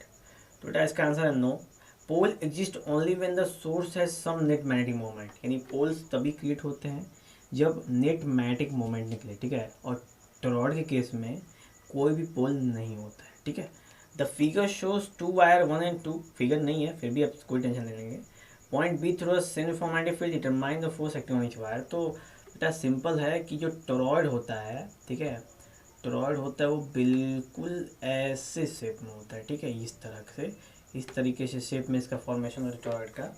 ये कुछ अलग लग रहा है ना, लेकिन ये टोरॉइड समझो, और इस वजह से इसका बेटा नेट मैग्नेटिक मोमेंट निकल नहीं पाता। तो टोरॉइड के केस में हम नॉर्थ और साउथ पोल की गणना नहीं कर सकते। ठीक है, ध्यान देंगे इसको। नेक्स्ट है हमारे सामने how are the figure of merit and current sensitivity. ठीक है, merit and current sensitivity of government related with each other, तो रेसिप्रोकल। तो figure of merit and current sensitivity, तो रेसिप्रोकल यानी कि रिलेशन पूछा बेटा। ठीक है, रिलेशन है करंट सेंसिटिविटी ऑफ गैनोमीटर के बीच में कैसा रिलेशन होता है, तो वो है रेसिप्रोकल रिलेशन। अब करंट सेंसिटिविटी क्या फॉर्मूला क्या बेटा, तो वो है आई इज इक्वल टू, ये फॉर्मूला है ना बेटा, यहाँ पे आपको अगर याद हो तो current sensitivity I S is equal to, ये था बेटा एन ए पी, बी था ना बेटा, बी अपॉन के, ये हो गया बेटा आपका। तो जो आपका कांस्टेंट है बेटा, टॉर्सनल कांस्टेंट, उससे जो करंट सेंसिटिविटी है उसका जो रिलेशन है वो इनवर्सली प्रोपोर्शनल का है। ठीक है, सिंपल, ज़्यादा टेंशन नहीं लेना। चलो नेक्स्ट बेटा आपके सामने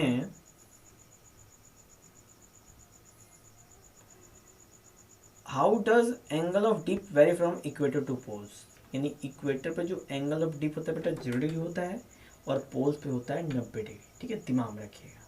what is the effect on the current measuring range of galvanometer when it is shunted, यानी जब भी हम गैनोमीटर को शंट रेजिस्टेंस जोड़ देते हैं, ठीक है, तो करंट क्या होता है बेटा, करंट इंक्रीज हो जाता है। ठीक है, जब लोड रेजिस्टेंस बढ़ता है तो करंट क्या होता है, इंक्रीज हो जाता है। And electric current flows in a horizontal wire from east to west. What will be the direction of magnetic field due to current at a point north of wire? तो going into the plane of paper, और दूसरा बेटा above the wire emerging out of the plane of the paper। तो condition है कि जब भी एक वायर बेटा मोशन में होता है, ठीक है, जब भी कोई एक वायर ऐसे ऐसे फ्लो में है, ऐसे एक वायर है, ठीक है, अब जो करंट फ्लो कर रहा है वो बेटा ईस्ट वेस्ट कर रहा है, ऐसे कर रहा है, तो what will the direction of magnetic field due to current at a point, तो नॉर्थ ऑफ पॉइंट करंट क्या होगा बेटा, तो जैसे क्या है कि अब हम लगा सकते हैं यहाँ पे, तो बेटा यहाँ पे देखो ये एक डाउनवर्ड जा रहा है, ठीक है, और यहाँ से बेटा ऐसे, यहाँ से ऐसे अपवर्ड निकल रहा है। ठीक है, ये देखो यहाँ से बेटा अपवर्ड निकल रहा है, ये डाउनवर्ड है, यहाँ से अपवर्ड है। तो पहला going into the plane of the paper, पहले मैं प्लेन ऑफ द पेपर जाएगा अंदर, उसके बाद emerging out of the plane of the paper. तो ये कंडीशन होता है बेटा। ठीक है, यहाँ पे बायोट शॉर्ट लॉ लगा सकते हो सिंपल, और मैक्सवेल का राइट हैंड थंब रूल भी लगा सकते हो। नेक्स्ट है suggest a method to shield a certain region of space from magnetic field.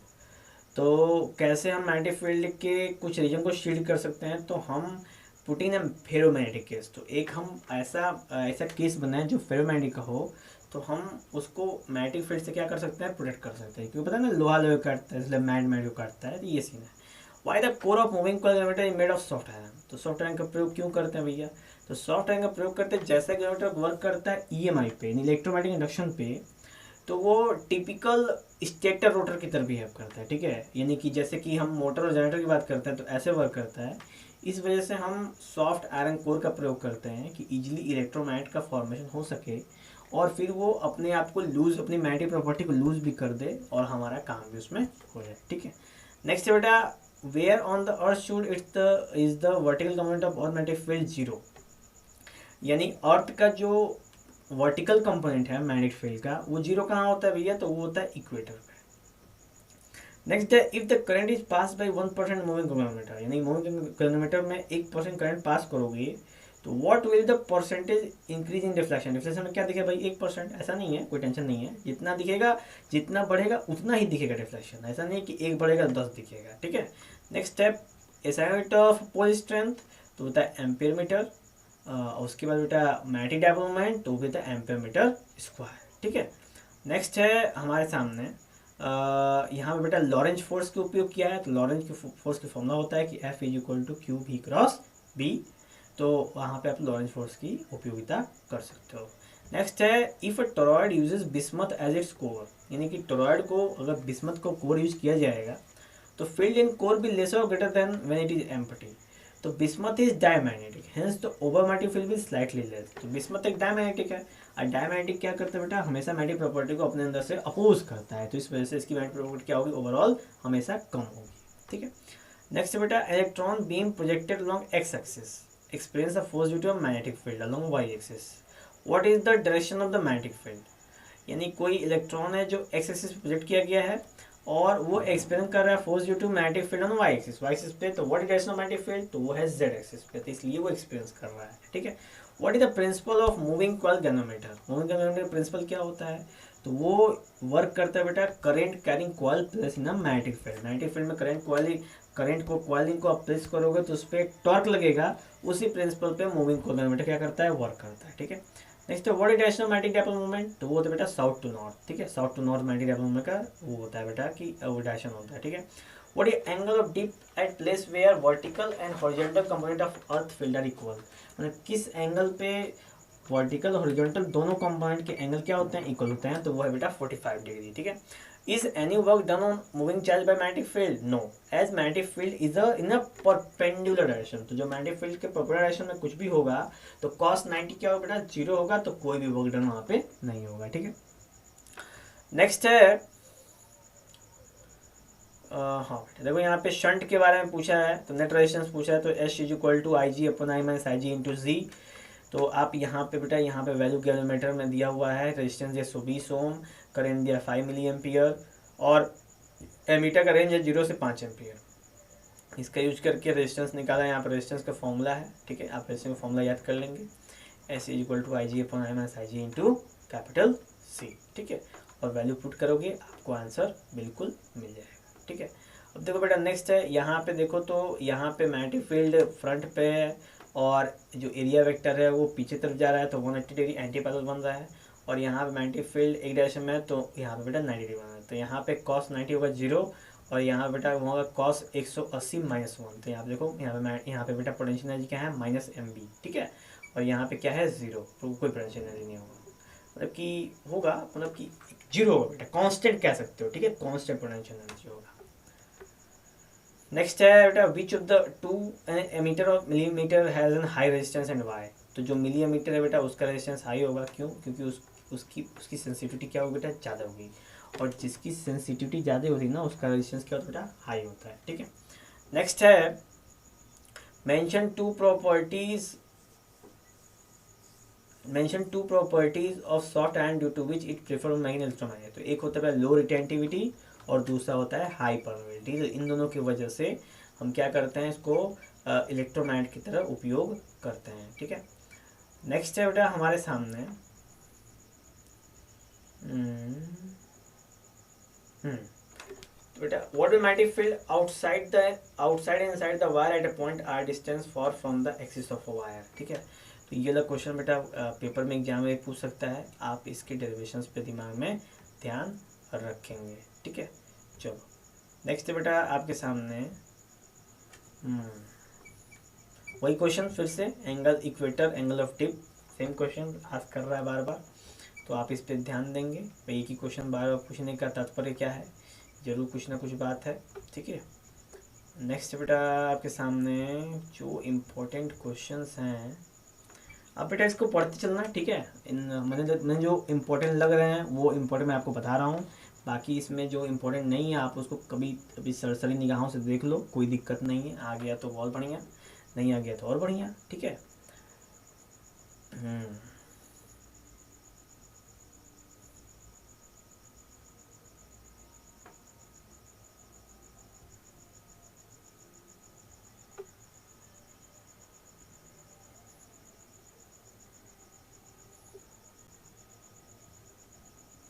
ये बेटा फोर्स एक्सपीरियंस है, F is equal to L B sine theta, ये फॉर्मूला भी दिमाग में रखिएगा। ठीक है, इंपॉर्टेंट है। और यहाँ बेटा देखो करंट सेंसिटिविटी आ गया N B A by K, और यहाँ voltage sensitivity M B A by K R. ठीक है, दिमाग में रखना, इंपॉर्टेंट है ये सब फॉर्मूले, क्योंकि आपको ये फॉर्मूले पूछे जाएंगे। ठीक है, और ये फॉर्मूले अगर भूल गए तो फिर सारा बेड़ा गर्क हो जाएगा। ठीक है बेटा, ध्यान से। ठीक है, और फॉर्मूले बेटा जितने भी हैं ना आप इसको तैयार कर लो, फॉर्मूले नहीं तैयार होंगे फिर बेटा बहुत ज़्यादा प्रॉब्लम है। ठीक है, फॉर्मूले इंपॉर्टेंट है, फॉर्मूले तैयार करो बेटा। हम लोग अब ईएमआई क्वेश्चन करने वाले हैं। Why core transformer is laminated, simple है, to reduce eddy current. Eddy current को लॉस को रिड्यूस करने के लिए हम ट्रांसफार्मर को क्या करते हैं, लैमिनेट कर देते हैं। ठीक है, नेक्स्ट बेटा आपका which the following case will the mutual inductance B minimum, तो केस में मिनिमम म्यूचुअल इंडक्टेंस होगा, तो आप देख लो बी वाले ऑप्शन में सबसे मिनिमम म्यूचुअल इंडक्टेंस देखने को मिलेगा, और सी वाले ऑप्शन बेटा सबसे मैक्सिमम देखने को मिलेगा। ठीक है, क्योंकि दोनों में देख लो अंतर कैसे है। नेक्स्ट है why can't transformer be used to step up और step down at DC voltage, क्यों, क्योंकि बेटा डीसी में करंट कांस्टेंट होता है, तो इसलिए कोई भी फ्लक्स चेंज नहीं होता है, इस वजह से ट्रांसफार्मर वर्क नहीं करता है। ठीक है, क्योंकि ट्रांसफार्मर बेटा फ्लक्स के चेंज पे वर्क करता है और इसके अंदर फ्लक्स की चेंजिंग ही नहीं होती है बेटा। ठीक है, चलो नेक्स्ट है, तो in AC circuit instantaneous voltage are V equal 200 sine 300 t volt, I equal to 8 ampere. ठीक है, what is the average power dissipated in circuit, तो एवरेज पावर कितना होता है बेटा, P average equal to 0, simple. ठीक है, ऐसे दिमाग में रखना है। नेक्स्ट है आपके सामने बेटा, ऐसे क्वेश्चन बेटा पूछ सकता है पेपर में। ठीक है, अभी देखो करंट लीड करता है वोल्टेज π/2, तो प्योरली कैपेसिटिव सर्किट होता है, ये भी दिमाग में रखना है। ठीक है, ये जो एसी सर्किट में था, इस पे सब क्या कहते हैं शॉर्ट टर्म्स क्वेश्चंस पूछे जा सकते हैं। ठीक है, तो ये सब बेटा गौर करना आप।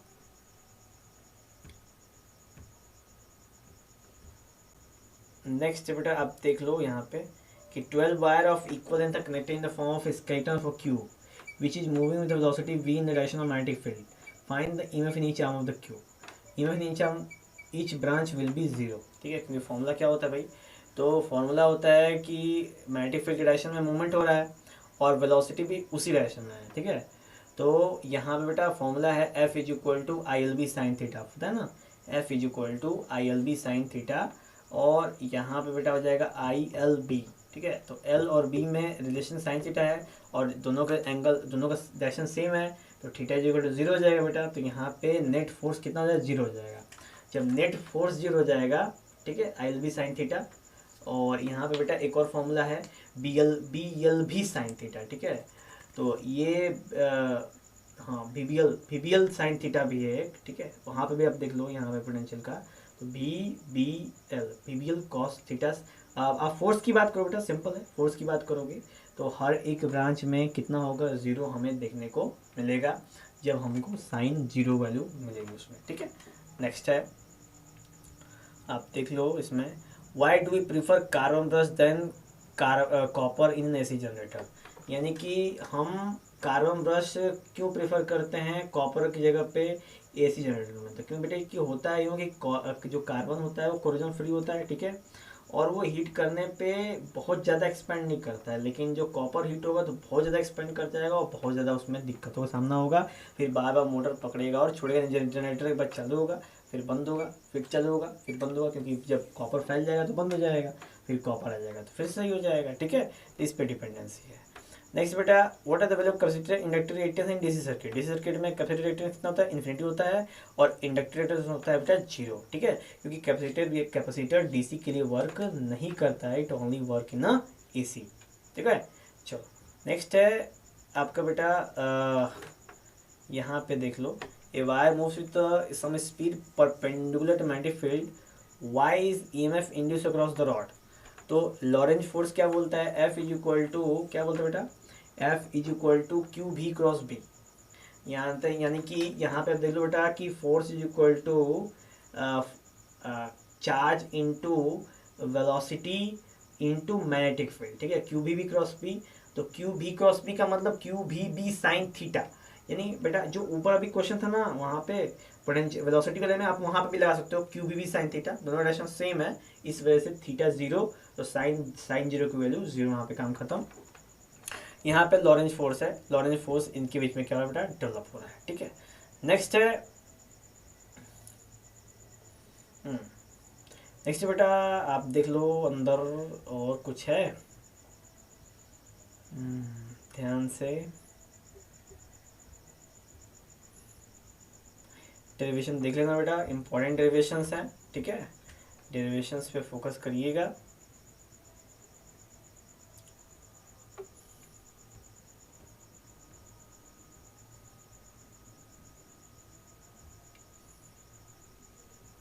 इसमें ज़्यादा इधर नहीं निकला जाता बेटा। ठीक है, थ्योरी यहीं पे थी, इस ऐसे सब क्वेश्चंस पूछे जा सकते हैं बेटा। ठीक है, आप इस पर ध्यान देना कि यहाँ पे देखो ABC3 ऑर्डिनरी करंट है, इक्वल करंट है, if frequency of ordinary current EMF भी increase, what will the effect of current in 3 cases, तो 3 केसेस में क्या इंक्रीज होगा, तो पहले में होगा बेटा no effect, R is not affected by frequency, दूसरे में होगा बेटा कि current will decrease as XL increase, मतलब एक्सेल की वैल्यू बढ़ेगी तो करंट की वैल्यू क्या होगी, डिक्रीज हो जाएगी। और तीसरे में बेटा current will decrease as XC decrease, तो इसमें एक्सी की वैल्यू घटेगी, इसके बाद इसके साथ साथ करंट की वैल्यू क्या होगी, घटेगी। तो केवल करंट की वैल्यू बेटा नो इफेक्ट आएगा इसमें, और बाकी सब में करंट घटने वाला है, यानी कि किसी कंडीशन में करंट की इंक्रीजमेंट नहीं होने वाली है। ठीक है, चलो नेक्स्ट बेटा आपके सामने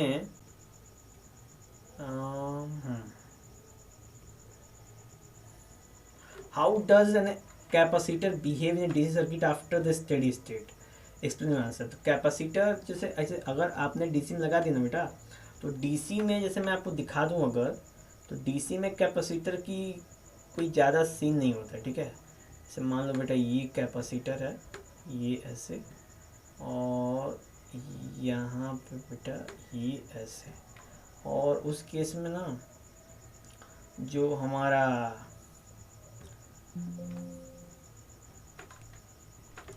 बेटा एसी होता है वो कैसे होता है, तो वो ऐसे आता है, ऐसे आता है, ऐसे आता है, ऐसे आता है, ऐसे आके ऐसे छलांग लगा के बेटा ऐसे फिर चला जाता है, तो कहते हैं कि भैया एसी पास कर गया। लेकिन डीसी केस में ना बेटा डीसी बहुत मिनट के आता है और यहीं पर टकरा जाता है, इसलिए डीसी केस में ये कैसा वर्क करता है, एक स्विच की तरह वर्क करता है बेटा कैपेसिटर, कि आप ओपन स्विच की तरह कि भैया तुम हमारे अंदर से पास कर ही नहीं सकते, करंट है ही नहीं, करंट जाएगा ही नहीं, जब जाएगा ही नहीं डीसी करंट तो कैपेसिटर पे कोई फर्क पड़ने वाला नहीं है। ठीक है, तो ये सीन आता है बेटा, सिंपल। नेक्स्ट अगर आप बेटा कुछ और है इसमें, तो बेटा ये भी हो जाता है हमारा, तो इम्पोर्टेंट हम लोग सीधा उस पर फोकस करते हैं। ठीक है, ये भी हो गया हमारा समाप्त। अब हम लोग बात करेंगे बेटा नेक्स्ट की अब आगे बेटा हमारे सामने ray optics and optical instrument देख लो।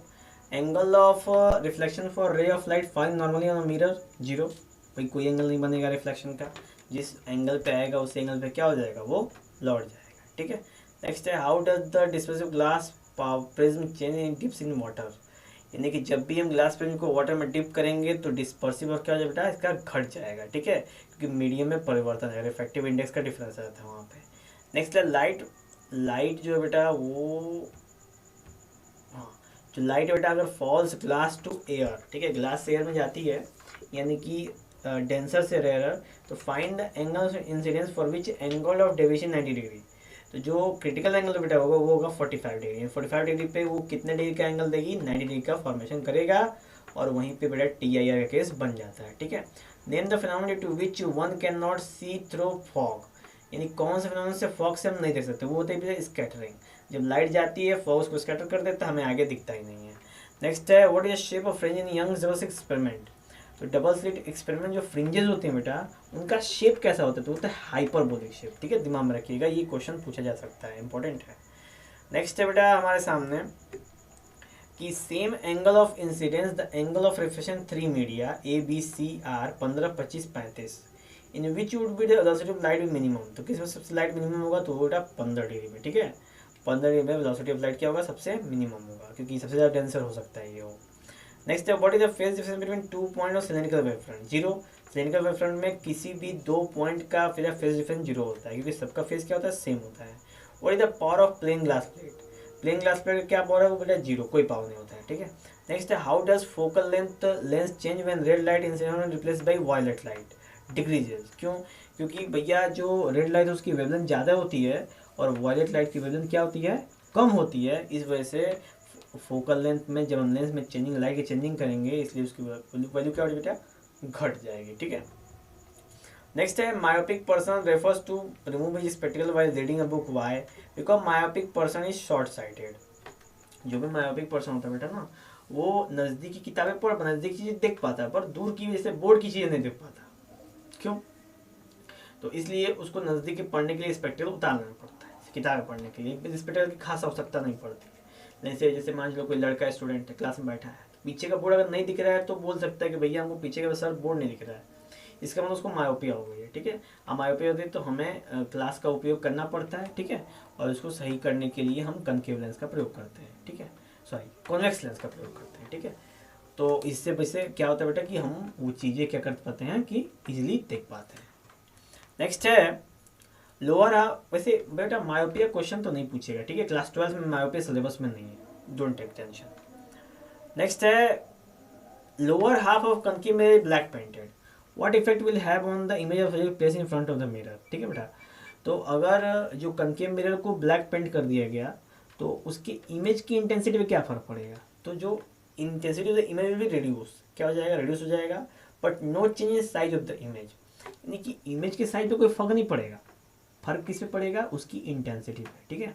क्योंकि जब मिरर वाला प्लेटिंग करते थे तो 100% इंटेंसिटी होती थी, और जब ब्लैक कलर की पेंटिंग कर दी तो बहुत ज़्यादा इंटेंसिटी क्या करेगा बेटा, ब्लैक कलर ऑब्जर्व कर लेगा, ब्लैक बॉडी की तरह बिहेव करेगा। ओके चलो नेक्स्ट बेटा हमारे सामने है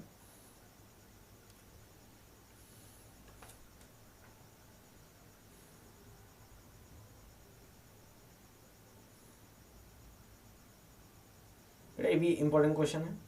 if a jogger run with a constant speed toward a vehicle, how fast does the image of the jogger appear to move in rear view mirror, the vehicle is stationary, the vehicle is moving with constant speed, ठीक है।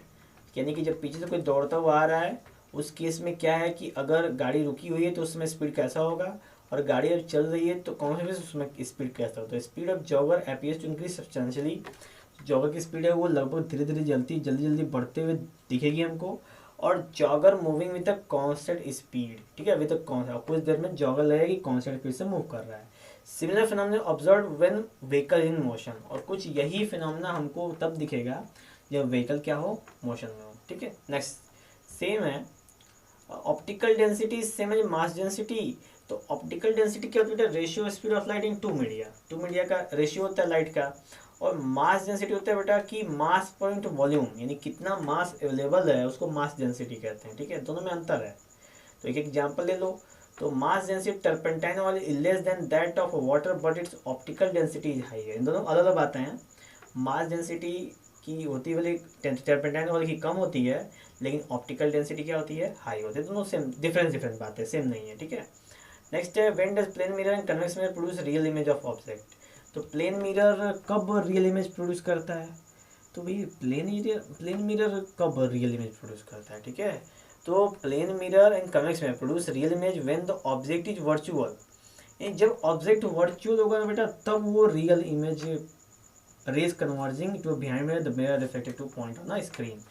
यानी कि condition है कि किस condition में, तो जब वर्चुअल इमेज हो, ठीक है, तो जब ऑब्जेक्ट वर्चुअल हो तब वो रियल इमेज फॉर्मेशन करने की कोशिश करेगा, रियल इमेज है ना, रियल इमेज फॉर्मेशन करेगा। अगर वर्चुअल ऑब्जेक्ट नहीं है तब तो भैया वो वर्चुअल इमेज ही बनाएगा, ठीक है, simple. A virtual image can not be caught on screen, then how do we see it. तो the image is virtual and reflected ray is divergent. These are converged on the to the nearby convergence of eye as the virtual image serves as the object.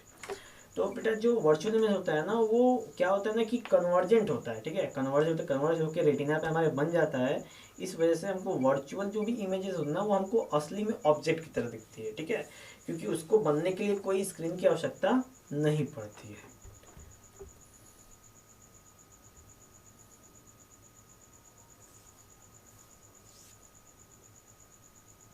बेटा इसमें coherent और इनकोरेंट source देख लेना बहुत important है, ठीक है। Next है इसमें माइक्रोस्कोप और टेलीस्कोप का मैग्निफिकेशन भी देख लीजिए बेटा, वो भी इंपॉर्टेंट है, और डेरिवेशंस, प्रिज्म, मिनिमम डेविएशंस, ये सब भी बेटा देख लेना, ठीक है। ये सारे के सारे इंपॉर्टेंट ही हैं, कोई भी इसमें आपको वीक वाले पार्ट नहीं देखेंगे, ठीक है। और बेटा जितने भी आपने पढ़ाई की है उसके लिए निश्चिंत रहना, ठीक है, तो उसके लिए टेंशन मत लेना कि कहीं कम तो नहीं हो गया, नहीं कम नहीं। चलो तो बच्चों हम लोग बात करेंगे dual nature of radiation and matter, ठीक है। तो इसमें है what is the rest mass of photon, यानी फोटोन का रेस्ट मास कितना होता है बेटा, तो वो होता है 0, ठीक है, दिमाग में रखेंगे। A good reflector reflect 80% of light on incident on it, which in the following is correct. Energy of each reflected photon decrease by 20%, total number of photon decrease by 20%। तो बी ऑप्शन है total number reflected photon decrease by 20%।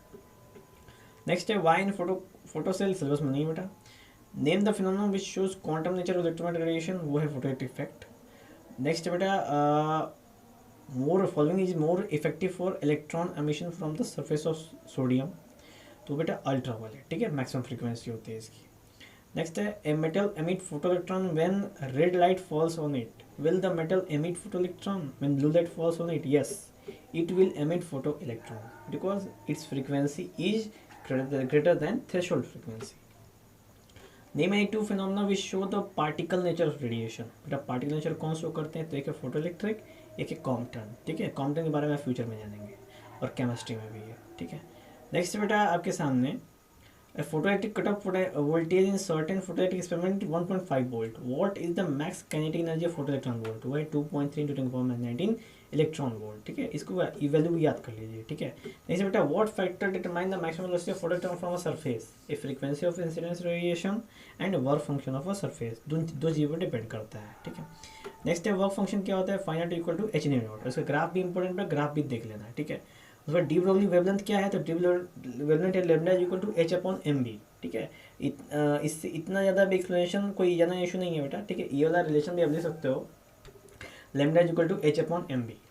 Next है write one similarity in one difference between matter wave and E M wave, तो उसके बीच में बेटा no को M depend on frequency of photon, तो भी क्या है कि इसके बीच में कोई सिमिलरिटी एंड कोई डिससिमिलरिटी नहीं है, ऐसा मेंशन है।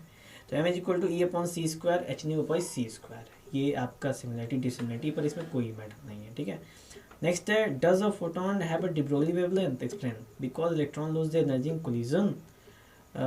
इसका आंसर बेटा गड़बड़ है लग रहा है कि, ठीक है, ये जो पहला वाला आंसर है ना, right one similarity in one difference between matter wave and electromagnetic wave, तो उसके लिए ये वाला आंसर नहीं है बेटा, ठीक है।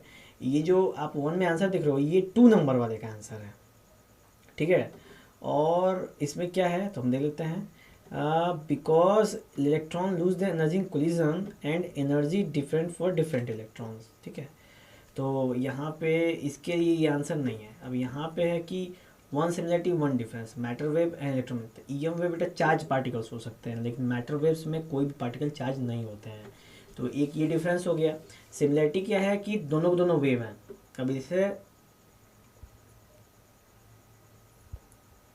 इससे बेस्ट बेटा सिमिलरिटी हम लोग नहीं बता सकते, दोनों चार्ज पार्टिकल है, सॉरी दोनों वेव्स हैं।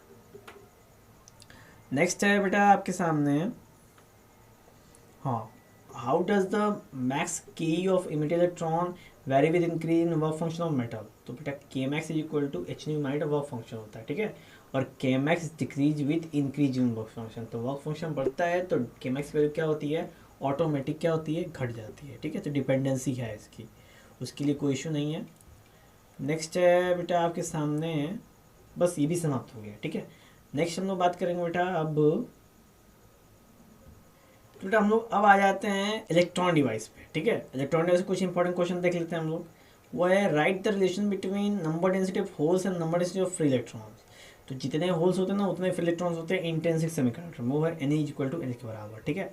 Right the value of resistance offered by ideal diode for बाइस रिवर्स बाइस में, तो फॉर बाइस में जो रेजिस्टेंस होता है वो 0 होता है बेटा, और रिवर्स बाइस में इनफाइनाइट होता है।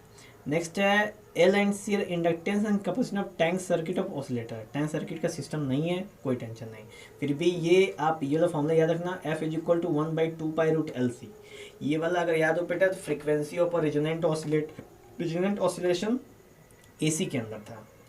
नेक्स्ट है semiconductor do not support strong current, that is semiconductor is damage when strong current pass through it, because बहुत ज़्यादा स्ट्रॉन्ग करंट होने से बेटा जो उनके बॉन्ड्स होते हैं वो ब्रेक हो जाते हैं, जिसकी वजह से वो क्या होता है, डिस्टर्ब हो जाता है और कहते हैं भैया ये खराब हो गया। नेक्स्ट है आपका phase difference between input and output common, भी सिलेबस में नहीं बेटा, ठीक है। नेक्स्ट है ऑसिलेटर भी नहीं है, हाँ ये बात करेंगे what is the direction of diffusion current in the junction diode, तो जो डिफ्यूजन करंट होता है बेटा वो P2N होता है, ठीक है, P2N होता है क्योंकि नॉर्मल करंट की तरह ही बिहेवियर होता है ना डिफ्यूजन करंट का, तो इसलिए P2N करता है, ठीक है। और एक होता है बेटा रिवर्स करंट, तो रिवर्स जो करंट होता है वो आपका रिवर्स बायस में वर्क होता है, ठीक है, उसमें आपको देखने को मिलेगा। नेक्स्ट है बेटा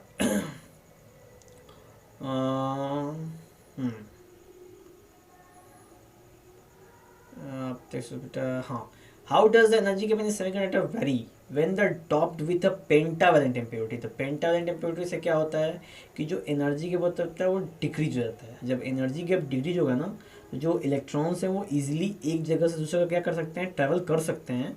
तो हम यहाँ पे कह सकते हैं कि सेमीकंडक्टर में वेरी होता है जब भी हम डोपिंग करते हैं। तो ठीक है, नेक्स्ट है order of energy gap in conductor, semiconductor, insulator. तो कंडक्टर में नो कोई गैप नहीं होता है, सेमीकंडक्टर में 3 इलेक्ट्रॉन वोल्ट से लगभग होता है और इंसुलेटर में 3 इलेक्ट्रॉन वोल्ट से अधिक होता है। ठीक है, ये हम देख सकते हैं, ये वैल्यू आप भी मेंशन कर सकते हो वहाँ पे। ओके, नेक्स्ट बेटा हाफ वेव और फुल वेव रेक्टिफायर, बहुत इंपॉर्टेंट है, इसको आप देख लेना क्योंकि मैंने कई जगह आपको इसमें 2-3 जो मैं शॉर्ट्स बनाया उसमें भी बहुत इंपॉर्टेंट बताया है।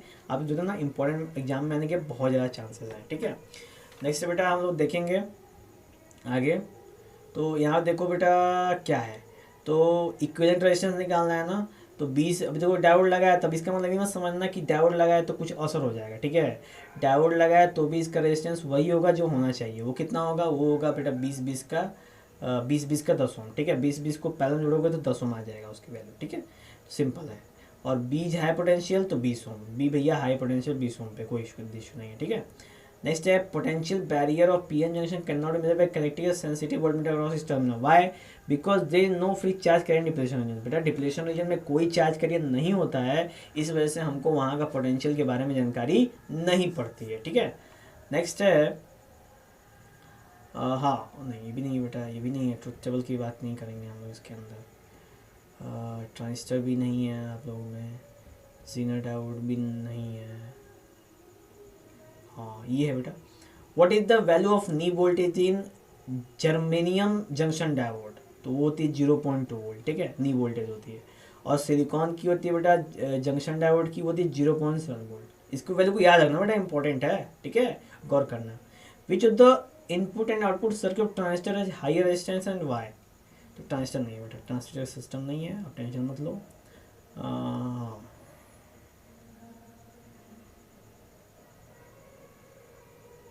हाँ बेटा ग्राफ देख लेना, एक इंपॉर्टेंट चीज़ है ग्राफ।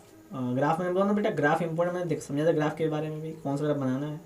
लेकिन जो ग्राफ्स बुक में दिए हुए हैं वो ग्राफ भी छोड़ेगा नहीं। ठीक है, क्योंकि ग्राफ पे आपको नंबर मिलने वाला है और नंबर फ्री फोकट में बिल्कुल भी नहीं छोड़ना बेटा। ठीक है, बिल्कुल एकदम टक से छू के आना है और बहुत ज़्यादा नंबर लेना है बेटा। ठीक है, तो ऐसे करके बेटा ये भी हमारा जो इम्पोर्टेंट पार्ट था सेमीकंडक्टर का, सेमीकंडक्टर इलेक्ट्रॉनिक डिवाइस का, वो भी हो जाता है बेटा, समाप्त हो जाता है। ठीक है, तो बेटा कुछ हम लोग एटम्स के भी क्वेश्चन देख लेते हैं थोड़ा सा, क्योंकि ये भी इम्पोर्टेंट टॉपिक्स में भी हम लोग काउंट कर सकते हैं इसको। ठीक है, तो अब देख लो AMU क्या होता है बेटा। तो वो होता है कि 1/12 ऑफ कार्बन 12 जो आइसोटोप्स होते हैं उसको हम 1 AMU या 1 यूनिट कहते हैं, जिसमें 931 मेगा इलेक्ट्रॉन वोल्ट क्या होती है बेटा, एनर्जी होती है इसके अंदर। ठीक है, ये बेटा ईवल लाइन आप लोग तैयार रखना। ठीक है, अच्छी चीज़ है, क्या पता MCQ में आपको आ जाए। ठीक है, नेक्स्ट है what was the drawback of Rutherford model of atom. तो भैया रदरफोर्ड मॉडल ऑफ का एटम का क्या ड्रॉबैक था, तो वो स्पेक्ट्रम एक्सप्लेन नहीं कर पाए थे और अपने एटम स्ट्रक्चर ऑफ एटम की स्टेबिलिटी नहीं एक्सप्लेन कर पाए थे। ठीक है, तो इसलिए यहाँ पे सीन आता है। नेक्स्ट है बेटा आपका, अगर ध्यान दो तो जो यूरेनियम 236 है उसमें इलेक्ट्रॉन 91 होंगे और जो न्यूट्रॉन होंगे वो होंगे बेटा 144 इलेक्ट्रॉन। ठीक है, नेक्स्ट है बेटा name the series of hydrogen spectrum which है लीस्ट वेवलेंथ। तो वो है लाइमन सीरीज। तो लाइमन की स्टार्टिंग होती है Lyman Balmer Paschen Brackett Pfund. तो लाइमन सीरीज के जो वेवलेंथ होती है सबसे कम होती है। ठीक है, नेक्स्ट बेटा आपकी अगर आप देख लो तो after losing 2 electron two which particle does a helium got transform. जब हीलियम 2 इलेक्ट्रॉन लूज कर देता है बेटा ना, तो वो अपने आप को अल्फा पार्टिकल घोषित कर देता है। ठीक है, खुद से। ओके चलो, उसके बाद बेटा आप देख लो write two inferences drawn from Geiger Marsden alpha particle scattering experiment. तो पहला है कि पॉजिटिव चार्ज सेंटर में बहुत ज़्यादा होता है, कंसनट्रेट होता है। दूसरा, साइज ऑफ न्यूक्लियस काफ़ी स्मॉल होता है जब भी हम एटम से इसकी तुलना करते हैं। ठीक है, हाँ तो बेटा यही है कुछ इम्पोर्टेंट क्वेश्चंस आपके सामने जो इस रिलेटेड थे। बाकी इससे ज़्यादा एक राइडरबर्ग कांस्टेंट है, उसके लिए देख ही लो। ठीक है, और कुछ लाइमन बामर की वैल्यू देख लेना। उसके बाद अल्फ़ा पार्टिकल स्कैटरिंग एक्सपेरिमेंट को भी दिमाग में रखना, क्योंकि इस पे क्वेश्चंस एग्जाम में पूछे जाते हैं। उसके बाद बेटा डिस्टेंस ऑफ क्लोजेस्ट अप्रोच, उसको तैयार कर लीजिएगा। डिस्टेंस ऑफ क्लोजेस्ट अप्रोच बहुत इंपॉर्टेंट क्वेश्चन बनता है यहाँ पे। और उसके बाद बेटा इम्पैक्ट पैरामीटर, वो भी क्वेश्चन पूछा जा सकता है, इसलिए वो भी इम्पॉर्टेंट है। ठीक है, ध्यान दीजिएगा इस पर, इम्पैक्ट पैरामीटर और डिस्टेंस ऑफ क्लोजेस्ट अप्रोच। ठीक है, नेक्स्ट हम लोग बेटा देख लेते हैं डेंसिटी कोई इशू नहीं है।